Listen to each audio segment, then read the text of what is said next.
You're listening to Adventure Airwaves.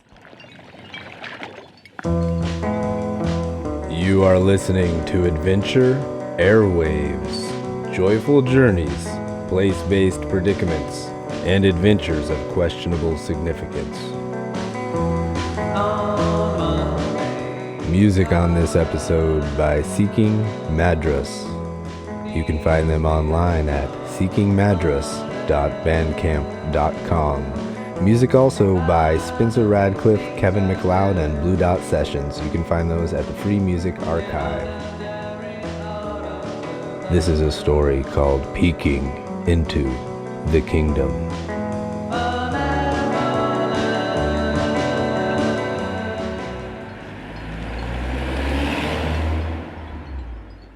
The temperature dropped fast as we floated into the Feather River Canyon.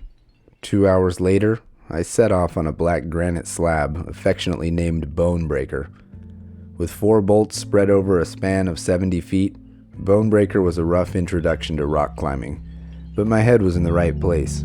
I finished the route and have not been the same since. Fast forward 20 years, after losing a few bad jobs and good girlfriends, my plan was to teach science and keep climbing. Ryan and I were neighbors in San Diego. We shared a common sentiment and situation until one night at the pizza shop when Brian told me that he was going to be a dad. Game over. At least that's what I thought at the time.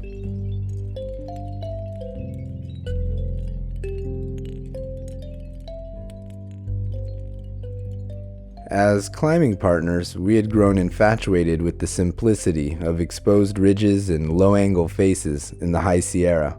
Eventually, we would bring no gear other than shoes and chalk. This evolution in style was rooted in laziness more than bravado. I personally didn't like carrying a heavy backpack, and neither of us liked to train. Perhaps it was just a fear of commitment. We had both been to the valley many times over the previous decades, but I had never roped up and had never climbed a single route.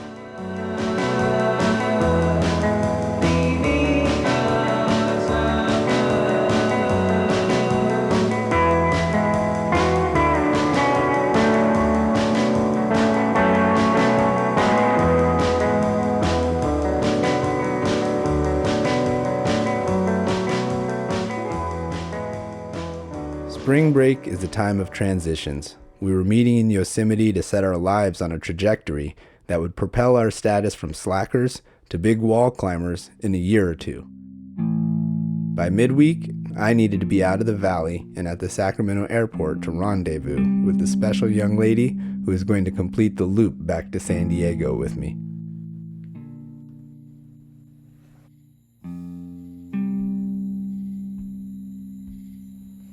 On an evening before Brian arrived, a stranger carrying an empty wine bottle walked into my campsite unannounced to spill his guts. He asked what I did for a living, and when I told him, he had the nerve to ask me why I didn't have any kids. I thought the answer was obvious. Before walking back into the night, he speculated that I would spend my life camping alone.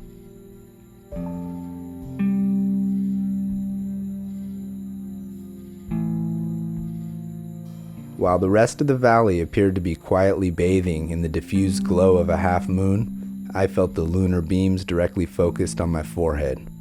Maybe it was the wino's question.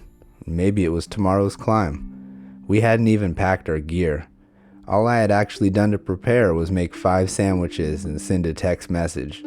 "We'll do that," I had typed. The East Buttress of El Capitan sounded like an adventure.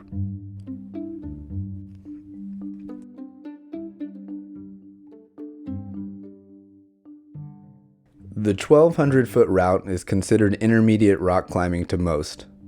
But what does the evasive term intermediate mean when there are more variables on a long climb than 2 humans can possibly control? What does intermediate mean when you have never been there before?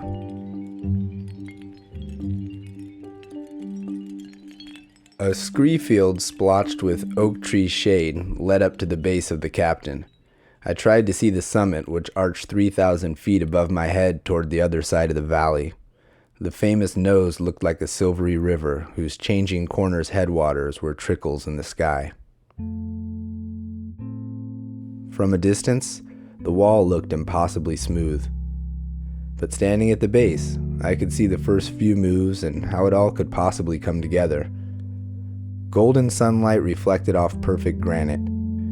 El Capitan was a temple.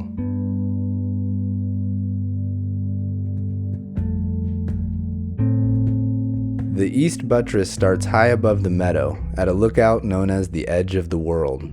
John Long writes, "Go 20 feet past this start and you pitch off a 1,000-foot cliff." He's not kidding. It is possible to feel an overwhelming sense of exposure at the base of the East Buttress. I don't mean look between your feet vertigo exposure in the traditional sense. I mean the stark seriousness of walking up to a Yosemite classic for the first time, tying into your rope, and knowing that after a short period of climbing, the only reasonable escape is grabbing the last hold, hauling over the lip, and hopefully finding the recently deadly East Ledge's descent before the sky grows too dark.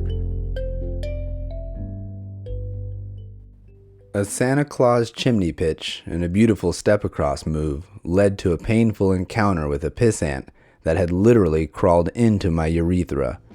The little soldiers were swarming the nylon webbing, which was my fault because the ants were there first. To make a bad situation worse, I took a leak on the piss ant tree into which I was tied.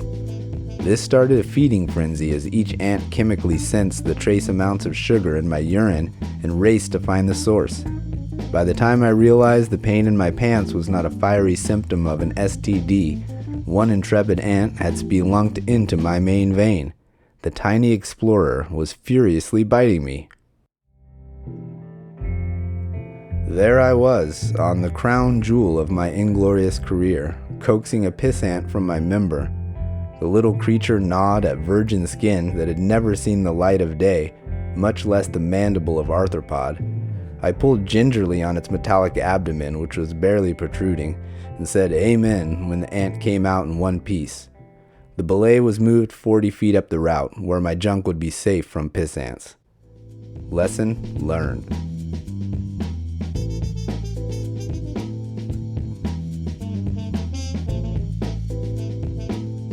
Leading out onto a golden arête, the west wind kept me honest. I was treated to what is surely one of the greatest views in rock climbing.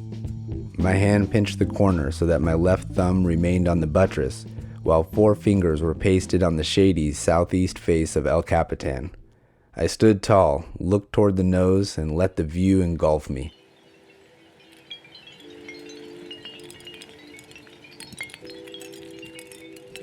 A sense of joy and powerlessness pushed me to vomit. Why did I think that Brian or I had what it takes to climb anything over there? Perhaps our place was on the ground. I down-climbed to a safe spot, closed my eyes for what seemed like 3 or 4 minutes, and waited for my heart to catch up. El Capitan had let me peek into the kingdom, and it was more than I could handle.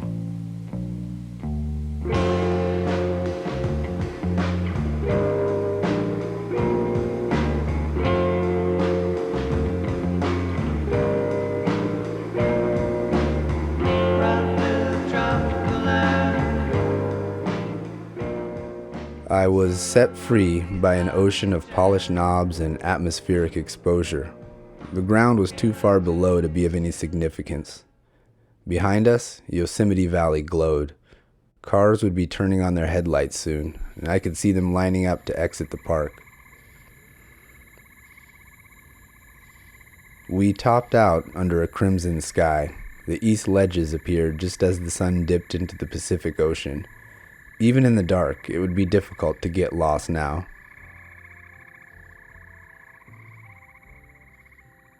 A bigger question loomed over our successful ascent of the East Buttress. What would come next? I knew we would arrive at the trailhead soon. Brian and I would go our separate ways in the morning, and he would head home early to spend the week with his kid.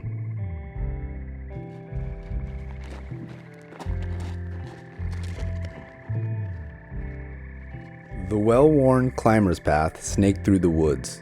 On a steep part of the trail, I grabbed a branch for support. My plan was to use it to hop off of a boulder and sort of swing around a bend in the path. It was the natural move that any hiker would take. What struck me was how the branch felt fantastically smooth, like a time capsule, inadvertently polished by 50 years of calloused and chalky hands.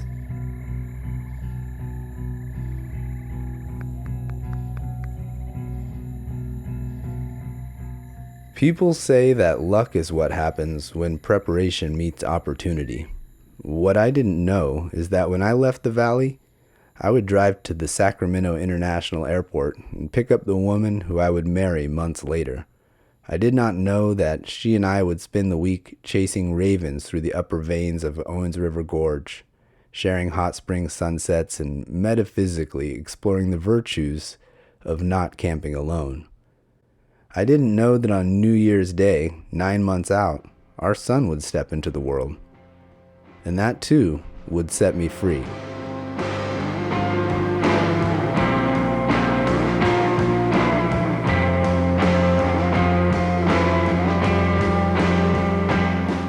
We floated through crystalline darkness, as old friends do, without speaking a single word.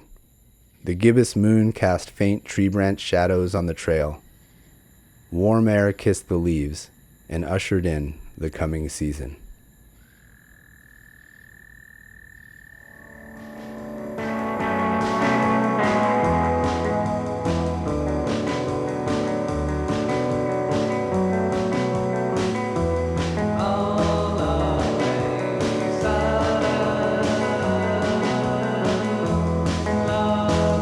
Music on this episode by Seeking Madras. Find the album Bike Ride online at seekingmadras.bandcamp.com. Music also by Kevin MacLeod, Spencer Radcliffe, and Blue Dot Sessions, and you can find those at the Free Music Archive. Author's note. In this story, the protagonist urinates on a belay tree covered in ants and is subsequently punished by Mother Nature.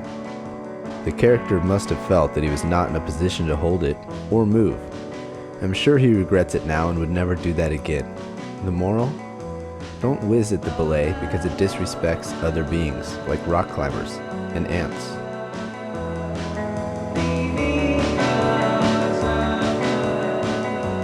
Peeking into the Kingdom was written and produced by me, Wes Davis. If you enjoyed this episode, please leave a positive review or tell a friend or yell it out the window. Thanks for listening. Cheers.